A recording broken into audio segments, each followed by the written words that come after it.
Hello. To those who are fasting today, I wish you a tzom kal, a light fast. To all of us who are preparing for Purim, I wish us all a happy and joyful Purim while we still hold the pain in our heart of all that's going on in the world. It's always difficult. I just listened to a woman this morning on Israeli news talk about how is she going to celebrate Purim, how is she going to celebrate Pesach. She couldn't do it last year. And we all understand this.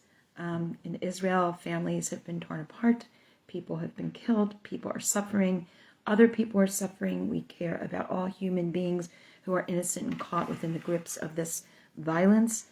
And yet, here we are. We're going to masquerade, and we're going to have a great time, and we're going to make noise with our groggers and all of that, while we are also looking at a story where hubris takes over.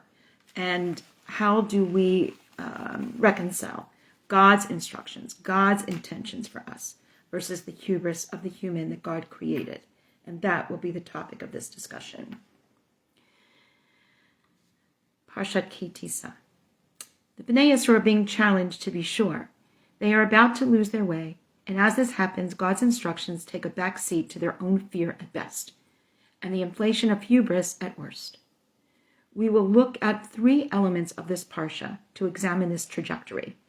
First, we begin as follows with hopes for the best of who we are and can be as individuals and as members of the collective. We learn, V'ha'ashir lo yirbeh v'hadal yo yam'it Machazit Shekel letet et atumat Hashem lechaper al nafshetechem. The rich must not give more than the Machazit Shekel. This half shekel was the amount that was given that everybody contributed. And the poor must not give less. Everyone gives the same to God to atone for your souls. You must take this money from the Israelites and allocate it to the work of the Ohel Moed. It will serve the Israelites as a remembrance before God. V'haya lifnei Yisrael zikaron lifnei Hashem lechaper al nafshetechem, to atone for your souls, for things that you have done incorrectly, missteps. This is commanded by Moshe Rabbeinu, who is as present consistently in this parsha as he was not at the helm in the previous one. Instead, designed by God to identify, equip, and empower Aaron and his sons as the religious leaders of the group as they continued to solidify as a nation. Here there is equality. There is 100% participation, Machazit Shekel being an amount that everyone could give, but that no one should give more, so that each person is an equal player in the collective. This 100% participation and investment in the task ahead, that is the constructing of a place where God will instruct the Bnei Yisrael to never forget who they are and never lose what they are ordained to be. Much has been taught regarding why this half shekel. The Al-Shish HaKodesh explains that the reason behind the Machazit Shekel, the half shekel, is that a half shekel reminds us we are not complete. Shi'ur Machazit Shekel v'lo shekel shalem. It's a very interesting teaching. Perhaps everybody could have really given a shekel shalem, but if you give a shekel shalem, that's a full unit, and it's a complete piece. Here, Machazit Shekel is half. It's a part. We all need others to complete us. So how do we become complete? By every person's participation, to show that all are invested and contributed to the building of this communal necessity, and that only through all participating and us enabling everyone to participate do we become complete. Clearly, we are all aware that community is critical in Jewish praxis, and only through investing in and contributing to that community does the individual truly find their complete meaning and fulfillment. In achieving this completeness, the Machazit Shekel was an amount that everyone could and therefore should give, ensuring equal and shared involvement and investment in the community enterprise. Furthermore, the Machazit Shekel symbolizes they were each only a fraction of the unit that is the Jewish people. Everyone needs others to complete them. Only when we're whole can we be united and intentional. That's also why it's called a redemption, to remind us that we are the collective responsibility. We share collective responsibility for each other's shortcomings. We do this often in the rhythm of our life. For example, in the vidui, that we say for Yom Kippur, we say it for all of us. Each person doesn't go into a corner and say their own, but we all complete each other's needs, each other's chesronot, if you will. The missing parts of us are completed by joining with others. Think of that. There's a necklace that some people have where it's a circle, but it has a jagged edge in the middle. And partners, one will wear one part of the necklace, one wears the other part of the necklace. I think that's a really nice image of what that means. We are only a fraction of the unit that is the Jewish people, and only when we're whole are we united. That is also why it's called redemption. We are all aware of this, both in our communal building and in the need for the community to come together for davening, caring for each other, and so much else in our daily Jewish lives. This notion that we are each only a fraction of the whole means both that we are a small part, and a needed part, and that the whole can only occur when all of the parts are put together. Who will facilitate this? We return to our text for the second element of this discussion. As we begin Parak Lamed Aleph 31, we read, "And God spoke to Moshe, Re karati b'shem BeTzalel ben Ori ben Hur lemata Yehuda. I called upon BeTzalel, the son of Ori, the son of Hur of the tribe of Yehuda. I have endowed him with a divine spirit.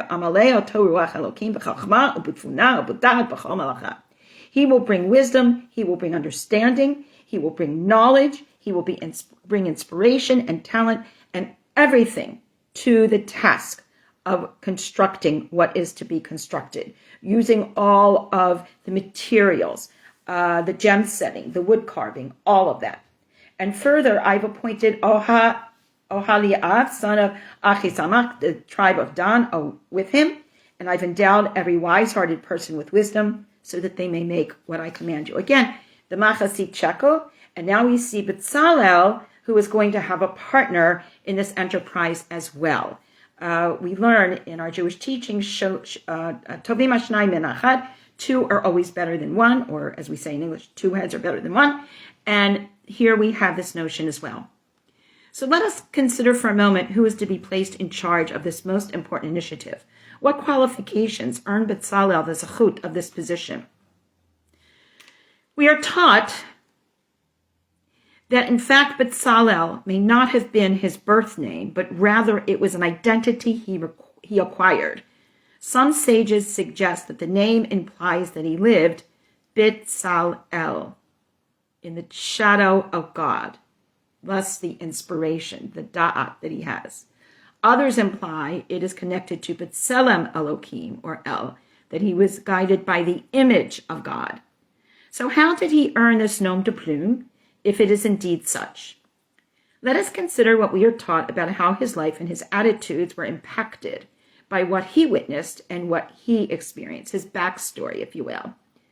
As a well-known craftsman, his hubris was nonetheless in check, so that he would respond to the instructions given and not make decisions based solely on what were obviously well-honed skill sets as a well-known artisan.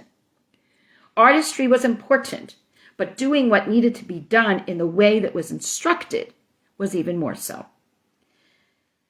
In considering his lineage, we begin with his grandfather, Hur, who was the son of Miriam and Caleb, and thus nephew to Moshe and Aharon. You can all make a family chart if you want. He was both part of Moshe's insular familial world and deeply trusted by Moshe as well. When the Bnei Yisrael were attacked by Amalek, it was Hur, his grandfather, who stood by Moshe and Aharon during this battle.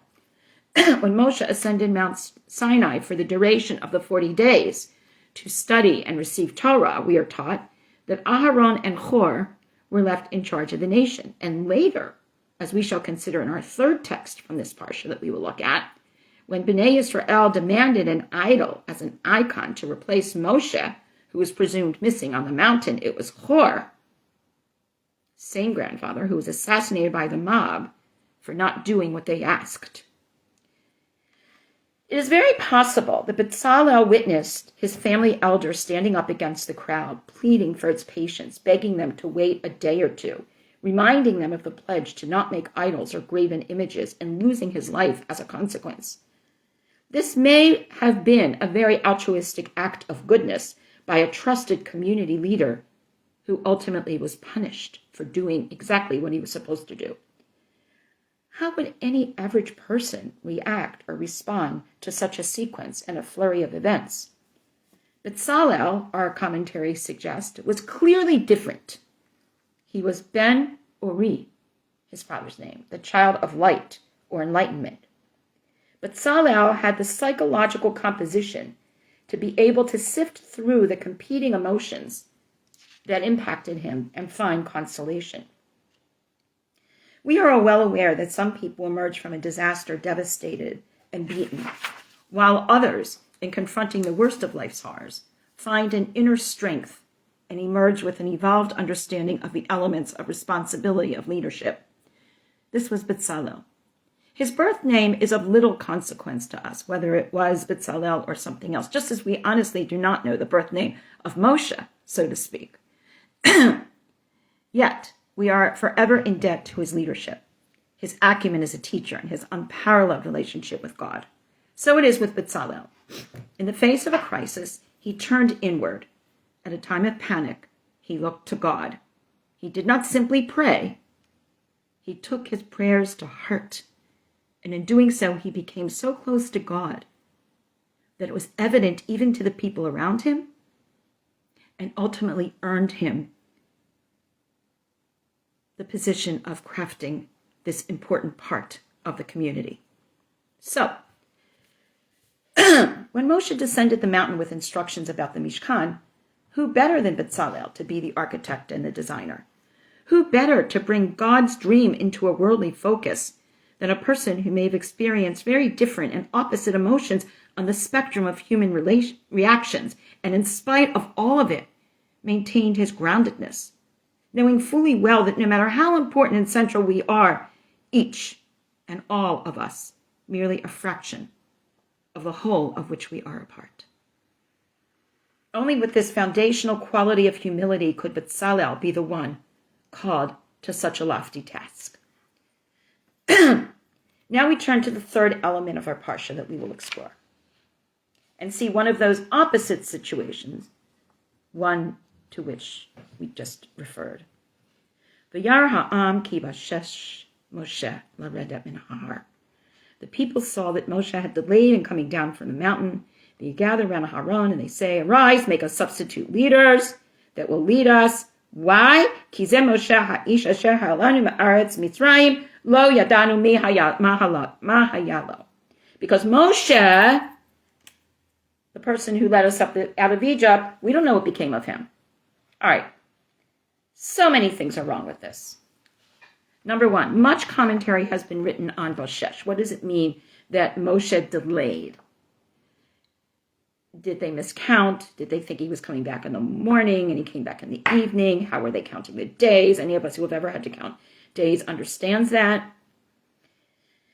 Yes, Moshe led them out of Egypt, but who facilitated, who demanded, who instructed, who ensured it all? God.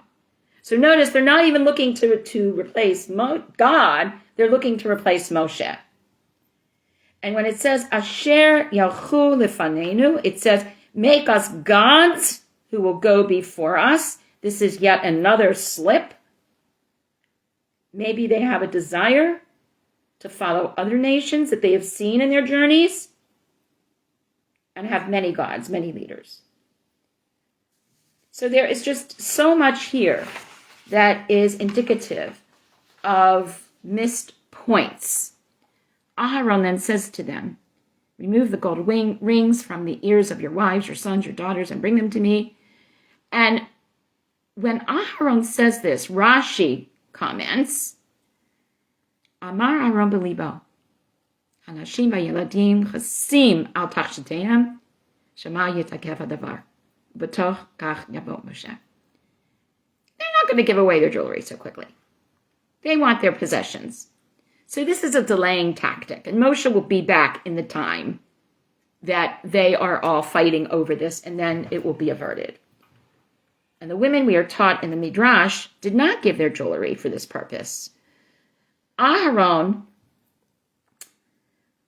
was therefore invested in this delaying tactic.